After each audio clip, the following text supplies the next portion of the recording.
everyone, Heidi here from Rain Country. God is good all the time. We're going to be starting off talking about soap making.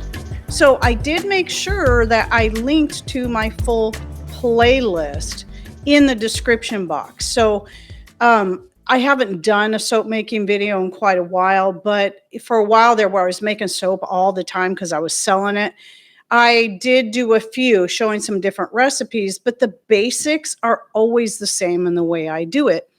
And so the reason I wanted to talk about this today, even with that full playlist and showing you how I do it and all the safety precautions you got to take, et cetera, a bunch of different ideas, but mostly to encourage people who haven't got into soap making to realize that it's really very simple.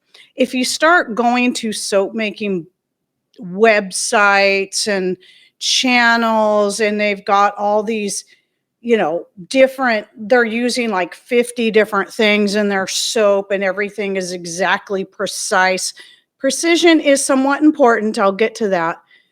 But you don't have to use a ton of different things in your soap. It can be very simple.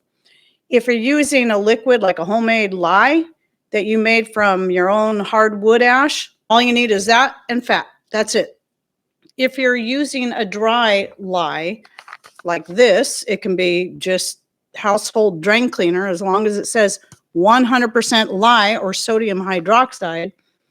Here's another one. This one I found to be the best deal. I have a link to this one down below on Amazon because it works out to be $5 a pound, where this for a pound once used to be $3.50 at our local store. It's now up to like 13 bucks.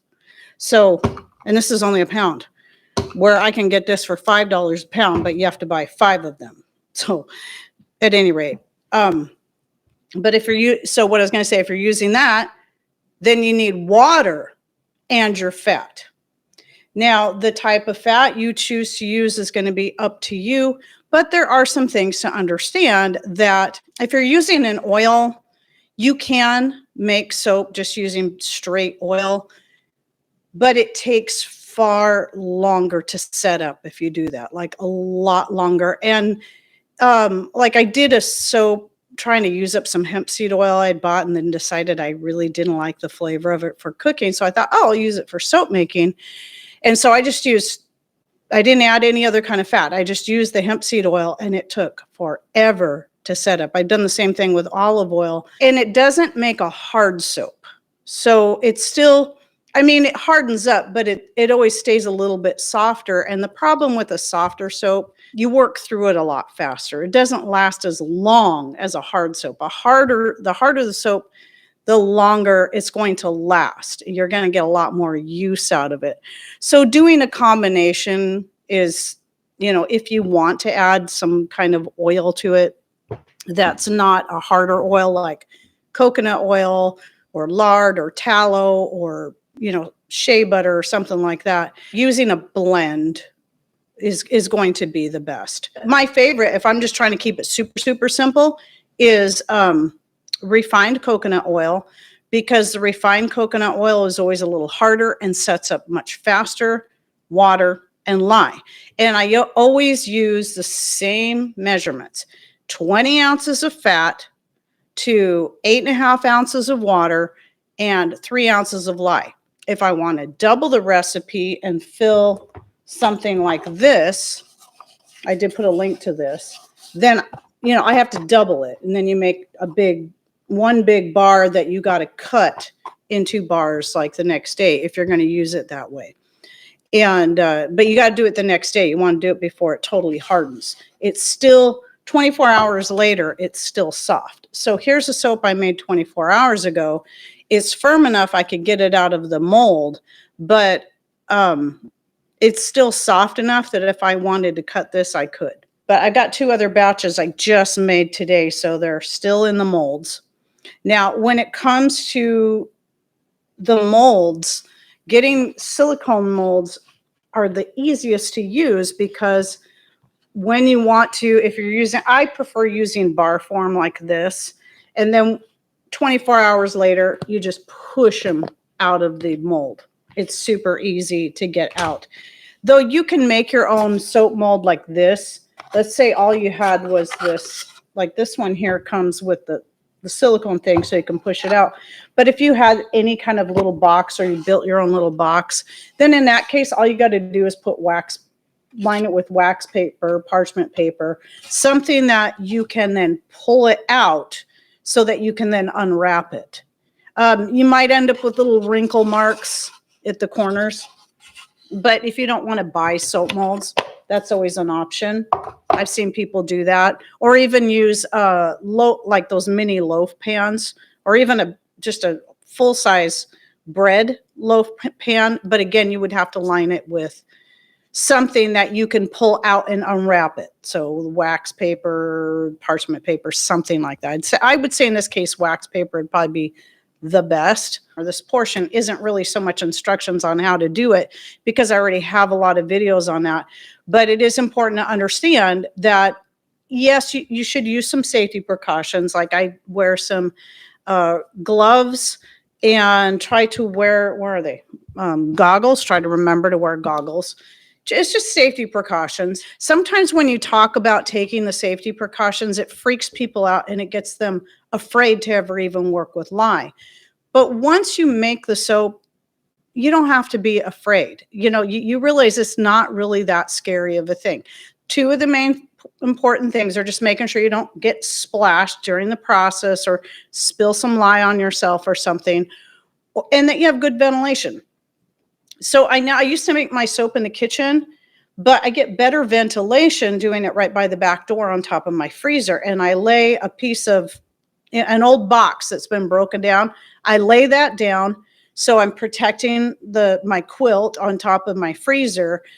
And then I make my soap on there, because it's inevitable I'm going to get drippings of soap. And that's something you want to know. So you want to make sure you lay it on, you have something to protect your surface, because that's a good idea. But anyway, you put your if you're doing this size here, I'll show you. Let's see which one. This one I did earlier in the morning, so I can at least pick it up. This is orange vanilla, and I actually used orange peels that I dehydrated up and powdered in there, along with orange and vanilla essential oils.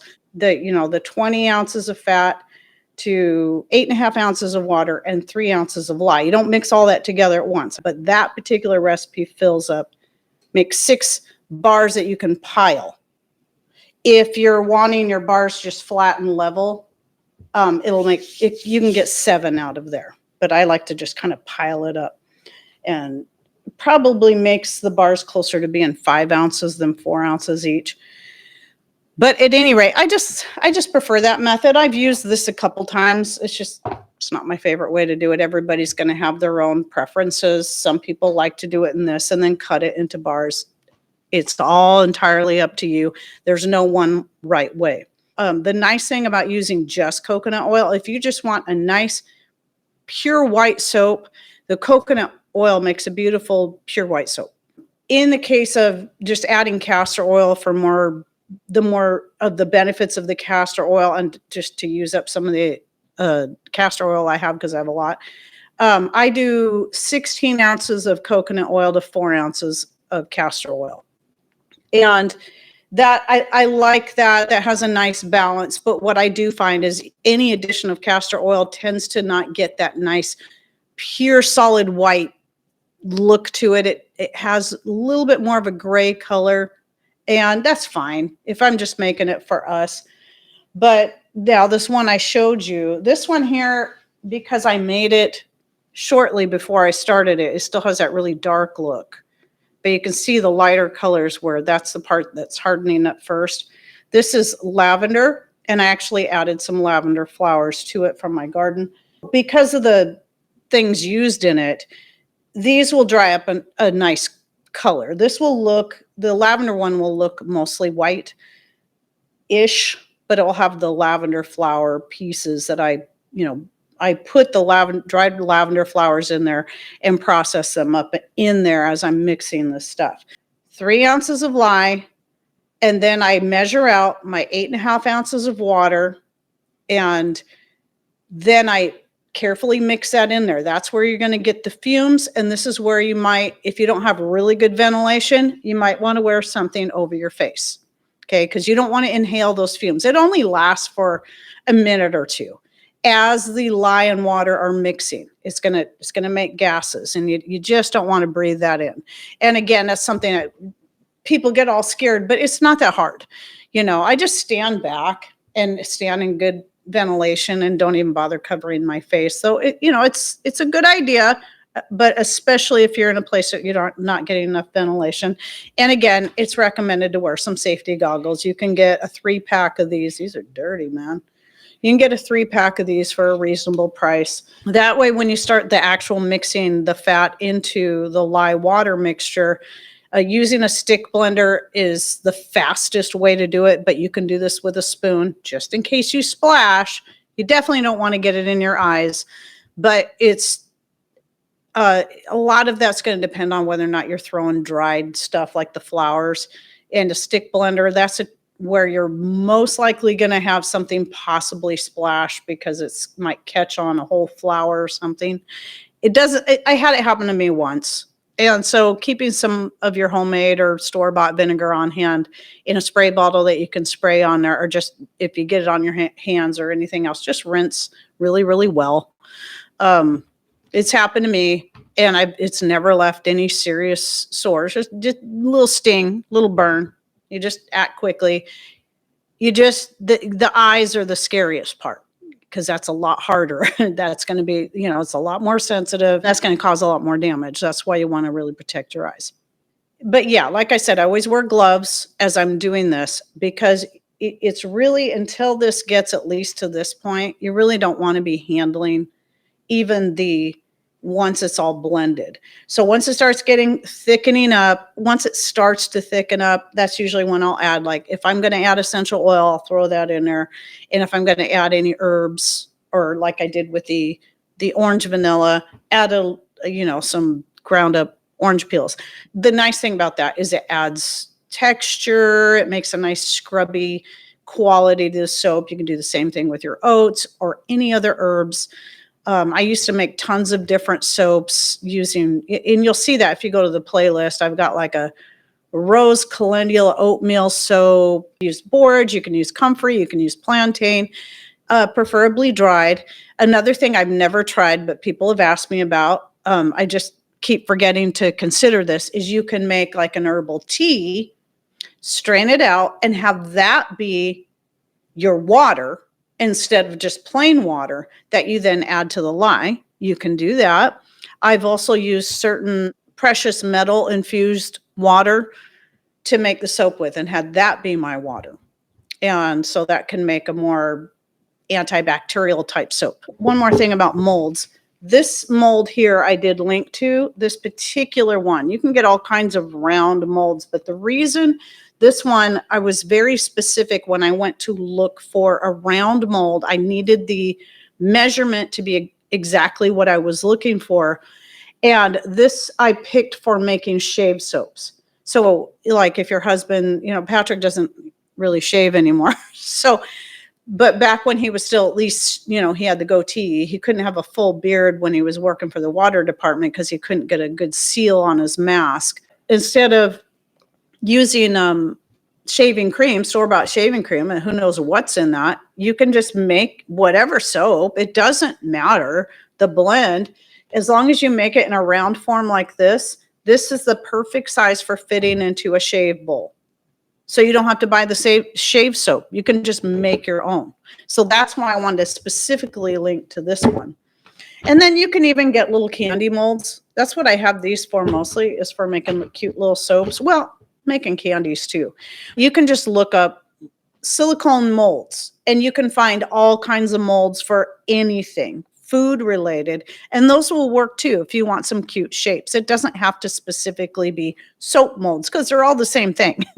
It's just if you're looking for, specific, like the 4-ounce bar shape. So I mentioned some fat ideas. So, coconut oil, hemp seed oil, olive oil, castor oil, shea butter, cocoa butter, mango butter. But here's the thing about the harder fats. The harder they are, like shea butter, cocoa butter, and mango butter, I say go lightly on those, and just know that if you're going to use the harder fats like that, it'll set up even faster. Like you'll stick your stick blender in there, and next thing you know, the thing's turning gelatinous, and you're going to have to scoop it into your soap molds. You won't be able to pour it.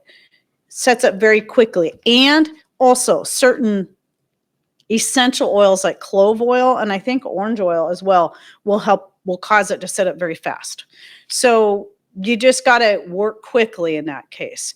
Again, the more of the liquid oils like the olive hemp and so on that you're using, the longer it will take. So if you want something that takes a longer process for the mixing, you might want to increase the amount of oil to coconut oil. And you can use unrefined coconut oil, but that's a good option, especially if you want to keep a little bit of that coconut smell.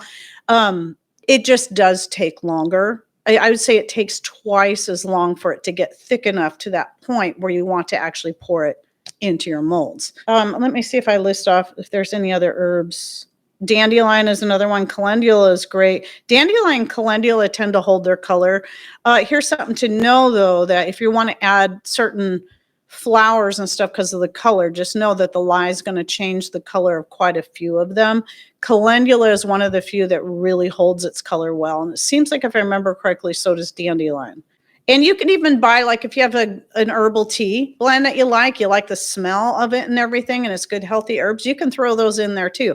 So just remember, anytime you're adding dried herbs to your soap, is going to give it a very exfoliating type feel to your soap. And I just like it. It looks cool. It adds a nice color, or a nice texture is what I mean. Sometimes nice color too. Some other options to add to your soaps could be like coffee grounds, cocoa, if you want like a chocolate soap, just cocoa powder, oats, ground cloves. I used to make orange clove soap quite a bit. And so I'd add both orange and cloves essential oils, but I would also add a little bit of ground cloves to that and the ground dried orange peels. I've done the same thing when I've done like the lime vanilla. I have lime peels that I've dried and powdered up, put those in there. Grapefruit, that's the same thing, especially because lime and grapefruit peels aren't the most tasty thing to use in teas. Well, you can still dry them up, powder them, and use them in your soaps. So just be creative, and you don't have to follow anybody's specific, even though I show you how I do it. I'm just showing you how I do it and giving you ideas in that video series. But it doesn't have to be exactly that, but you do want the proper balance of fat to lye to water. This is important, especially because if you get a lye heavy soap, it can be rather harsh on the skin if it's too lye heavy. And you'll know when you go to use it. But the one thing about lye heavy soaps is those can be used for cleaning. So those can be used for cleaning stains out of clothes, just rub it in there. And that's going to work better than your standard soap that you would make for yourself. And then there's this whole, do you super fat? Do you do this?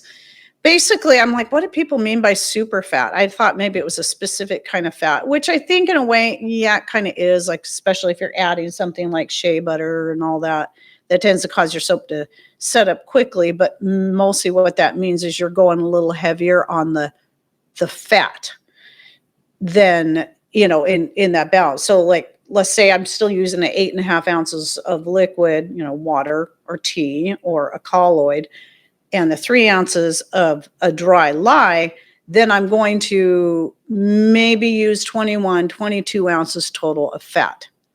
And what's going to happen is you probably are going to end up with a little bit of a softer soap, the more fat that you add to it. I've heard people say the way I do it is the cold process method. I've had people tell me it's the hot process method. I think it's the cold process method, but I think the hot process is when you're doing it in a slow cooker, which I've never done.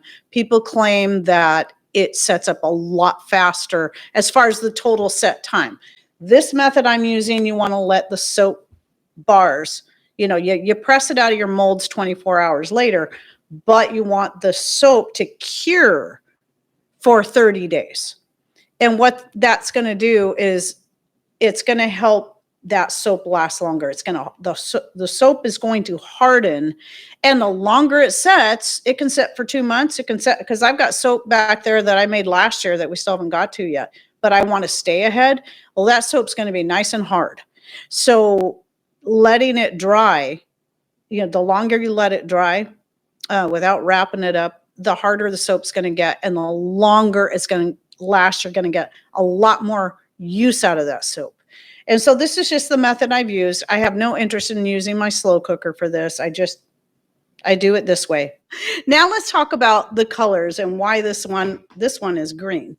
So remember a while back when I was talking about mica powders and their uses, mostly like if you want to use them for makeups, they're more natural and you can use them for coloring whatever you want, candles and soaps. I thought, I've never used my mica powders.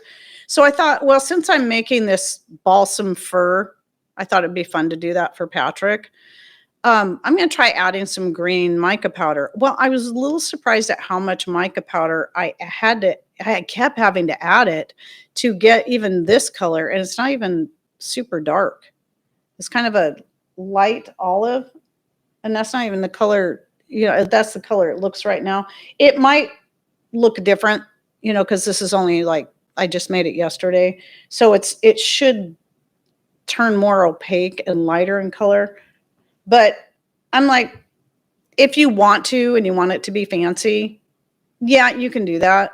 I just was a little surprised at how much mica powder I had to keep adding. It was a little disappointing. I thought I just needed a tiny bit, but I had to keep adding it and keep adding it. So it's just entirely up to you. If you're making them to sell, you want these pretty, like some people will use like the loaf type, and they'll put like one layer of soap here that hasn't been dyed, or maybe that they've added color to here. And then after that sets up enough, they'll have another one that they do. I don't know if it's a few hours later or if they wait until the next day, and then they'll do another layer that's been colored a different color. That's how they get the different colors.